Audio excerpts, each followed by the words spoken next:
Back now with you here on the KFYR Plus News Desk, and today we're joined by Creighton University professor Ernie Goss to discuss the December Rural Mainstreet report. Now, for only the second time, 2025, the index climbed above growth neutral, signaling some key shifts in farm income, trade, and rural economies. Professor Goss, welcome back to the News Desk, and happy holidays to you. Happy New Year to you, Jay, to you and your family and friends and your audience. Glad to be with you.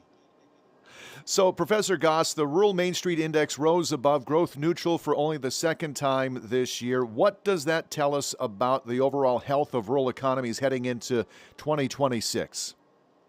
Improving. The negatives are getting less negative, Jay. We're moving in the right direction. It's still the rural economy remains weaker than the urban economy, but we're moving in the right direction, and I think that's certainly positive. This is the highest number we've recorded in 20 months, and of course, the tariffs took a hit there, and of course, what's going on with China, in other words, not the exports that were coming out of the U.S. to China, really took a hit. Now we're hopefully regaining some of those exports as the president has talked to Xi Jinping and conducted some hopefully some positive sales there coming in the future. Professor Goss, we're on, I guess, a pace for a record shopping season, but polls show Americans are not happy with the inflation. Affordability is a big word that's been tossed around.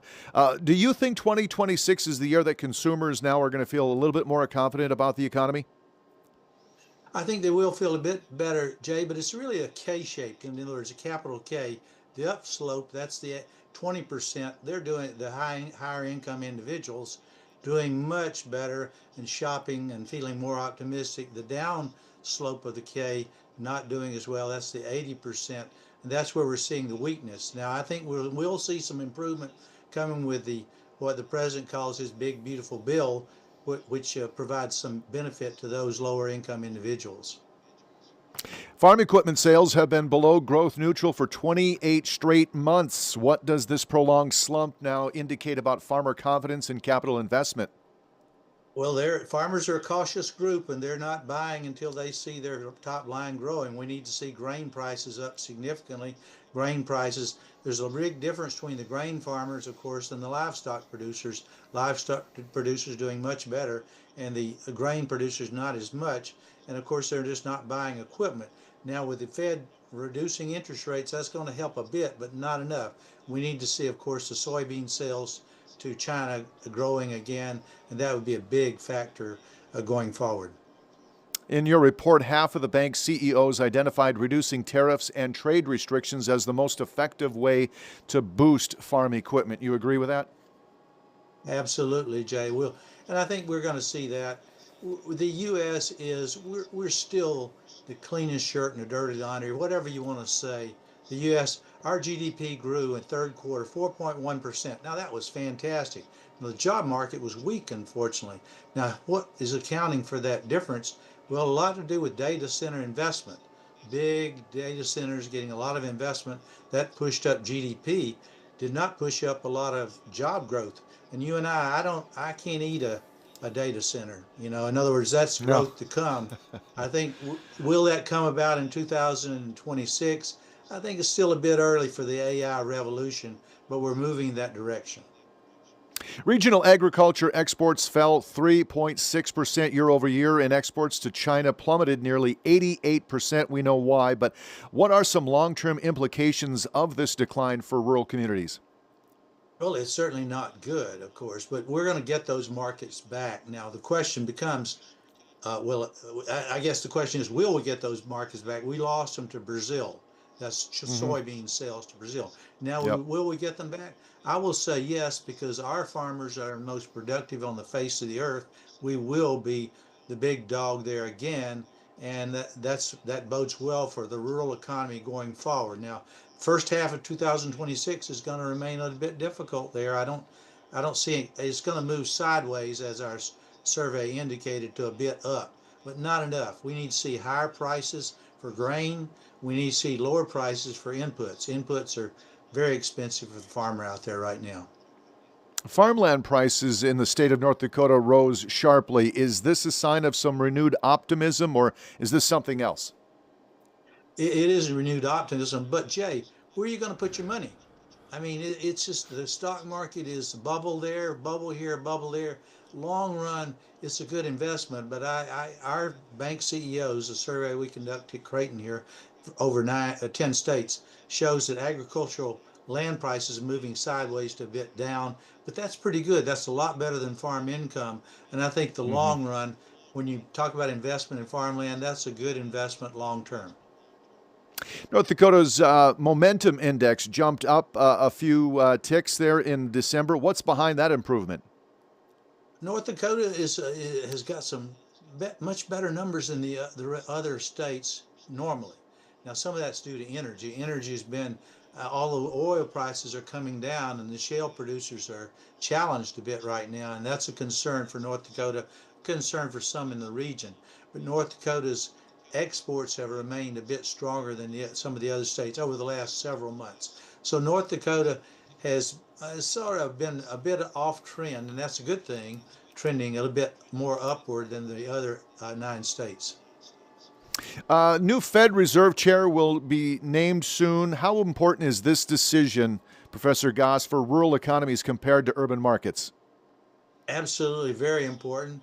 I mean, they're being pushed to reduce interest rates. Now, I'm on the other side. I don't like to see politics get into monetary policy, and that's not a good thing. But what it means Hmm. is lower short-term interest rates. Jay Powell will be replaced in May. The new replacement will be more accommodative in terms of interest rates. That's on the short end. On the long end, that mortgage rates, not so much. There, you may see them moving a bit higher there. So since 2008, the Federal Reserve, unfortunately for an economist like me, a conservative economist, they stand ready. We're here to bail out whatever. That's not a good signal. That's not Mm. the signal we want to see, not a signal I want to see. And unfortunately, that's the signal. In the Jay Powell, in his last press conference, said those very things. Now, he didn't telegraph it, he didn't say it explicitly, but you don't need a PhD in economics to understand it. But he said, hey, we're here to make sure failure is not what we see. I think sometimes you need it. You have to live with a little failure to get a little success or even greater success. There's been some candidates bandied about, names that thrown out there, but what qualities should the next Fed chair have to balance inflation control with economic growth in ag dependent regions? Number one is independence, Jay. And if you look at who voted against the cut in interest rates, it was our own Kansas City Fed president, that's agriculture, of course, and Hmm. he voted against that. I know him quite well, and he's more on the side of agriculture, more on the side of this part of the country, and we don't want to see politics enter where you reduce interest rates too low. We saw what happened in 2000, earlier on, 2020 and 21, where we got interest rates too low and we had to reverse course immediately. And If I'm sorry, go ahead, sir. but there are going to be some great candidates out there, Jay, and we're going to get a good candidate. Everyone that I've seen, the names I've bandied about, they left me off the list, but that's They okay. did. That's fine. I was I worried I about was that. I thought that I would I see was surprised. Professor Goss on there. I was surprised, but that's okay. I like my job at Creighton. And anyway, no, the names are good. The president, I think he'll come out with a winner, and that's going to be good. The Fed, they have a dual mandate, Jay. That's the problem. One of the problems: inflation, stable prices, and Hmm. job growth. Right now, those two are in opposition. That's a real big problem right now. The labor market, we're whistling past the graveyard right now, saying, well, Yeah. 100,000 jobs, not bad. Yes, it is over 2 months. That's not good. We need to see more job growth. So the Fed reduced interest rates, and they're on the side. That's going to tend to push up inflation. So inflation, the Fed has not met its inflation goal in 6 years, Jay. 6 years. Their goal is Yeesh. 2%. Hasn't been there for 6 years. And Okay. it's Well, not we'll going to keep an be eye on there that for for a sure. couple, not going to be there for a couple more, maybe for a couple more years. We'll see. Okay. If tariffs were reduced tomorrow, how quickly would rural economies feel that impact? I think almost immediately, I think we'd see some optimism. Now, optimism, and we're already seeing some increasing optimism there, Jay. Tariffs, Hmm.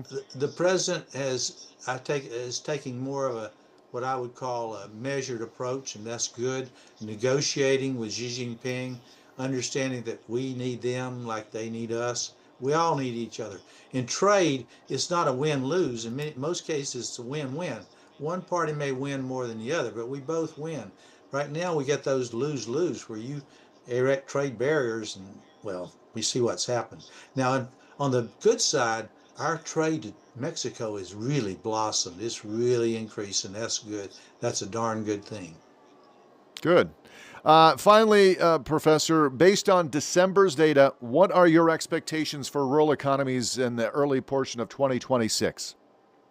I see it moving a bit upward to still sideways, Jay. Livestock producers still doing better than grain producers. The urban areas are still going to outperform the rural areas, but the second half we're going to see some better numbers there as the trade numbers, tariffs get lower, trade gets better, and we perform, and the farm economy performs. Because this economy, we're just too darn productive to sit back and ride this tractor. It's gonna be some grain coming behind it, and it's going to go out there to those who need the food. I love to hear it. Professor Goss, it is always a pleasure to visit with you, sir. I look forward to our next meeting in the new year. I hope you have a fantastic New Year's. You too, Jay, and you and your audience, family, and friends. Thank you, sir. All right, 42 past the hour. Let's take a break. We'll be right back here to KFYR Plus.